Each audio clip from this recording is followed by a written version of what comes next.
Hello, everyone. Chris Profi, Musically Obsessed. I thought what I'd do tonight is I want to talk about Motley Crue. Motley Crue is once again in the news. They are getting ready for a tour, even though supposedly they were not going to tour anymore. But we know this scenario before. It's happened with bands like Kiss. I mean, how many farewell tours has Kiss done? And then said they were done and then come back again. So it's nothing new in the rock world. I think unfortunately now, I've seen videos of Vince Neil. He is way out of shape and his vocal ability is not there. And it's just kind of like, I don't think for myself, I would pay to go see this concert, even though I love Motley Crue. So I thought, just because Motley Crue is in the news again, I want to walk you through the classic years of Motley Crue, tell you some of my favorite albums and favorite songs by them. There's somebody out in the hallway. I'm just going to let them go in their apartment. I need it to be quiet when I make a video. Okay, I think they're gone.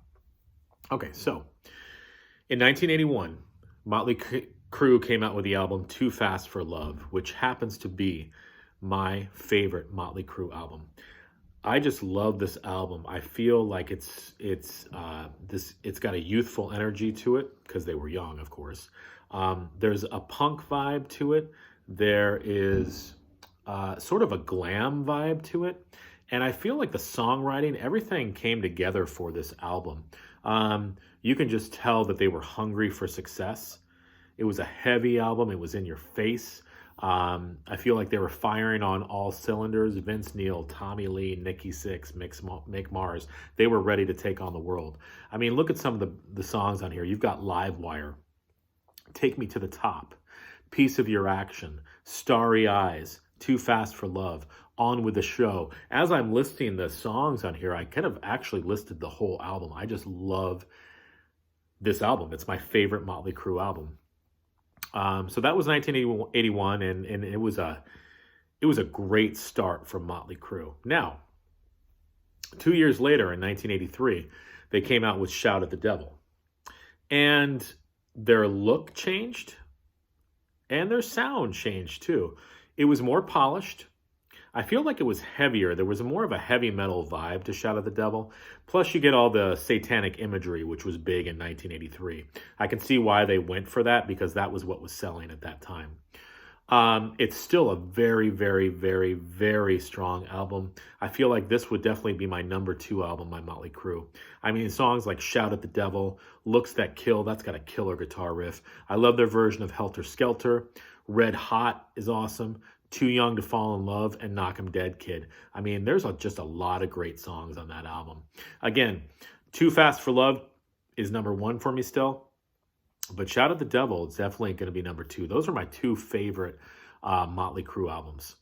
And then, it was funny, like, Motley Crue seemed to change with each album, because in 1985, they came out with Theater of Pain, which I feel is their weakest album.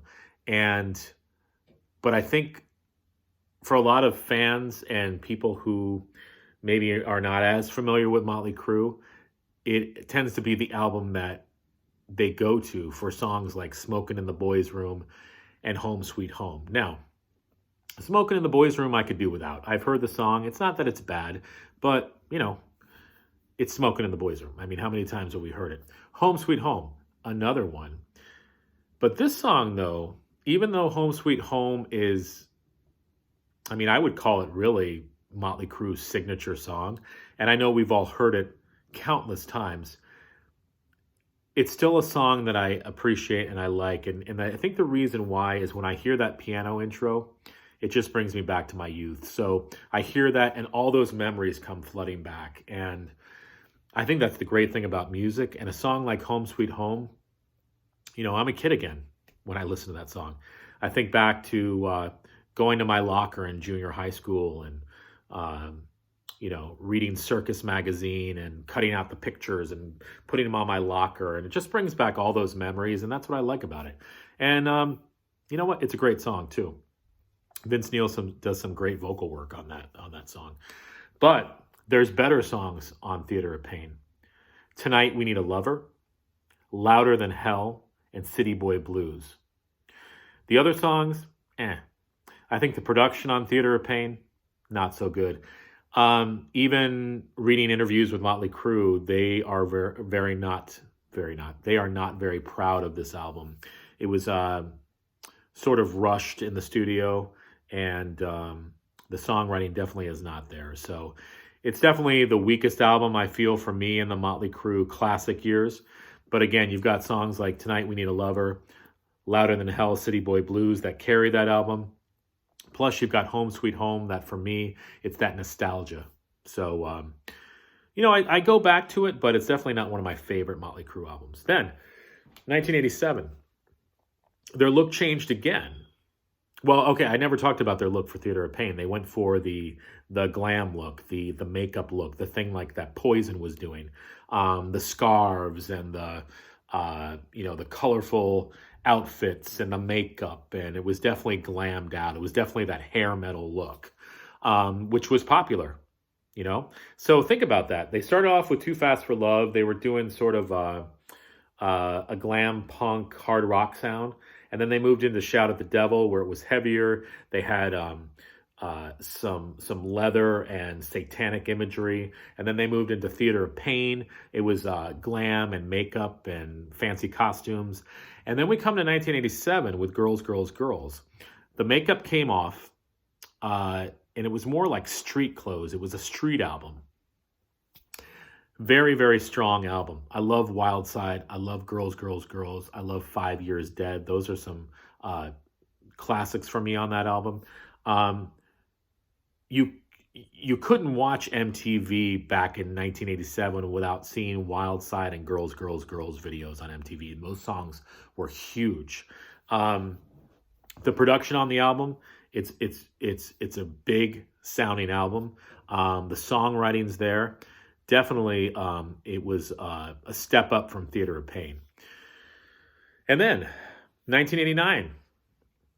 This was the last album of what I call the classic years with Vince Neil. I know Vince Neil came back later for some other albums, but from 81 to 89, definitely the classic years of Motley Crue. Dr. Feelgood, produced by Bob Rock, so the production is just spot on, crystal clear. Motley Crue was sober by this point. The songwriting is there. The musicianship is there. This was a big album from them. I mean, Dr. Feelgood, Rattlesnake Shake, Kickstart My Heart, The Ballad Without You, Same Old Situation, Don't Go Away Mad, Just Go Away. I mean, every song is pretty much a hit. And I do like the album. I do. It's very strong. Stronger than Girls, Girls, Girls, definitely. But I still go back to those first two albums. I just like the sound of them. So if I was going to rate these albums, they came up with 5 albums in the classic years. Definitely Too Fast for Love is number 1 for me. Shout at the Devil is number 2. Probably Dr. Feelgood, number 3. Girls, Girls, Girls, number 4. And Theater of Pain, number 5. So that's my thoughts on Motley Crue. I love Motley Crue. Probably won't go see this concert, but I am still listening to Motley Crue, and I still go back to those first couple albums. So let me know your thoughts on Motley Crue. And that's it.